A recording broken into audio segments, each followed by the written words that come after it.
ये धांधली नहीं हुई है, इलेक्शंस में डाका डाला गया है अवाम के मैंडेट पर। हमें अभी भी उम्मीद है रिजेक्टेड वोट कम हो सकता है, कभी बढ़ नहीं सकता। ये मामला तो आज रात 12 बजे तक इनको बैठ के इसके ऊपर फैसले करने चाहिए।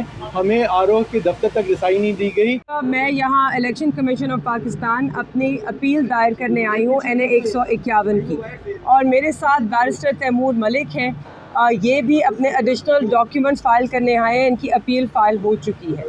हम इस मुल्क में आइन में और जो कानूनी कार्रवाई है और जो कानूनी प्रोसेस है उसमें यकीन रखते हैं। हमें अभी भी उम्मीद है कि हमें पाकिस्तान के कानून के तहत और इन अदालतों से और इन इंस्टीट्यूशन से इंसाफ मिलेगा। आपके सामने है कि हम इसको धांधली नहीं नाम दे रहे। ये धांधली नहीं हुई है, इलेक्शंस में डाका डाला गया है अवाम के मैंडेट पर, और इस हाईजैकिंग के ख़िलाफ़ हम आए हैं इलेक्शन कमीशन ऑफ पाकिस्तान के पास अपने फॉर्म 45 मुकम्मल तौर पर लेकर। हमारे जो ग्राउंड्स हैं वो बहुत ही सिंपल हैं।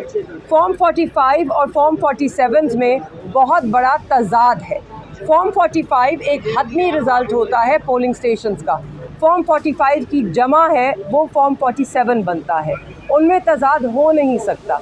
जो इलेक्शन कमीशन या इलेक्शन एक्ट के अपने कवानीन हैं उनके तहत आरओ के पास मुस्तरद वोट करने की कोई अथॉरिटी नहीं है। तो अगर फॉर्म 45 पर, जैसे कि मेरे हलके में सिर्फ 4000 रिजेक्टेड वोट था, तैमूर साहब के हलके में भी इसी तरह बहुत कम रिजेक्टेड वोट था, मगर फॉर्म 47 में इनके हलके में 13,000 रिजेक्ट हो गए, मेरे हलके में 16,500 वोट रिजेक्ट हो गए। तो किस अथॉरिटी के तहत आरओ साहब ने रिजेक्ट किए? उनके पास तो वोट आता ही नहीं है खुलने के लिए। वो रिजेक्टेड वोट्स को देख सकते हैं कि इसमें कुछ गलती तो नहीं है, रिजेक्टेड वोट कम हो सकता है, कभी बढ़ नहीं सकता। तो हम ये जवाबात चाहते हैं क्योंकि हमारा मानना है कि ये एक इल्लीगल कार्रवाई हुई है in violation of the very act of the election act 2017 की वायलेशन, खिलाफ वर्जी हुई है। ECP हमें उम्मीद है इस पर नज़रसानी करेगी और इसको दुरुस्त करेगी। ये अब एक सिर्फ क्लरिकल एरर नहीं है। जो पैटर्न हमारे सामने आया है उससे ज़ाहिर होता है कि इंटेंट मैलिफाइडी थी, और इसलिए हम चाहते हैं कि उसे दुरुस्त किया जाए। शुक्रिया। मैं इसमें सिर्फ मज़ीद ये ऐड करूँगा कि हमने अर्ली हियरिंग की भी एप्लीकेशन दी है। ये मामला जो हैं टाइम सेंसिटिव हैं। 20 तारीख दी जा रही है। अब जो अपीलें फ़ाइल हो रही हैं या फ़ाइल हो चुकी हैं उनके अंदर ये मामला तो आज रात 12 बजे तक इनको बैठ के इसके ऊपर फैसले करने चाहिए। आरओज़ को उनके सारे जो दस्तावेज़ात हैं उनके साथ यहाँ तलब करना चाहिए, रिकॉर्ड का हिस्सा बनाना चाहिए। हम दोनों ने ये भी दरख्वास्तें दी हैं कि हमारे आरओज़ के पास जो फॉर्म 45 मौजूद हैं उनको ला कर रिकॉर्ड का हिस्सा बनाया जाए कि उनके अंदर मज़ीद तब्दीलियाँ ना की जा सकें। कोई प्रिजाइडिंग ऑफिसर्स या पोलिंग एजेंट्स जो हैं हमारे हल्के NA 151 और NA 148 के, उनमें तब्दीलियाँ मज़ीद ना की जा सके। सो ये सब अमल जो है ये बड़ी स्पीड से करने की ज़रूरत है। Justice delayed is justice denied. और हम ये समझते हैं कि चीफ इलेक्शन कमिश्नर साहब को इन मामलात को, अगर हमारी बात सुन रहे हैं, आज ही देखना चाहिए, इसमें डिले नहीं करना चाहिए।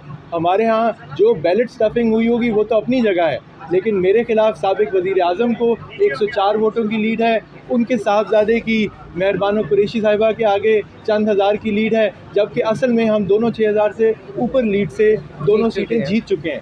और ये खाली हमारे फॉर्म 45 नहीं कहते, जो हमारे दूसरे हरीफ हैं, सियासी हरीफ जो हमारे और जो रिटर्न कैंडिडेट डिक्लेयर किए गए उनके बाद तीसरे नंबर पे आते हैं नून लीग के उम्मीदवार, वो भी यही कहते हैं उनके फॉर्म 45 के मुताबिक भी हम जीते हैं। तो जो दूसरी जमात है जो पूरी पाकिस्तान में हमें कह रही है कि हम आपको फॉर्म 45 दे देंगे, उनके उम्मीदवार भी यही कहते हैं कि हम दोनों मुल्तान से अपने हल्कों से जीत चुके हुए हैं। सो इन मामलात को देखने की ज़रूरत है। हमें आरओ के दफ्तर तक रिसाई नहीं दी गई। फॉर्म 47 तश्कील दिए गए हमारी गैर मौजूदगी में।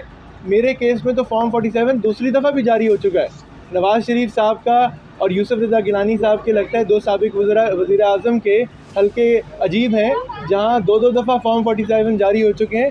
सारा मामला ही गलत है। ये सब वायलेशन ऑफ द लॉ है। और मैं सिर्फ आखिर में ये कहना चाहती हूँ, ना तैमूर यहाँ पर एक सीट के लिए लड़ रहे हैं, ना मैं यहाँ पर एक सीट के लिए लड़ रही हूँ। हम यहाँ आए हैं अपने वोटर के हक़ का दिफा करने। उन्होंने जो हमें वोट दिया वो उनकी अमानत हमारे पास है। हम उस अमानत में ख़यानत नहीं होने देंगे।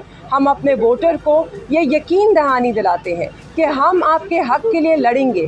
हम यहाँ सीट के लिए नहीं, आवाम के मैंडेट और उनके हक़ के लिए लड़ रहे हैं और हम लड़ते रहेंगे।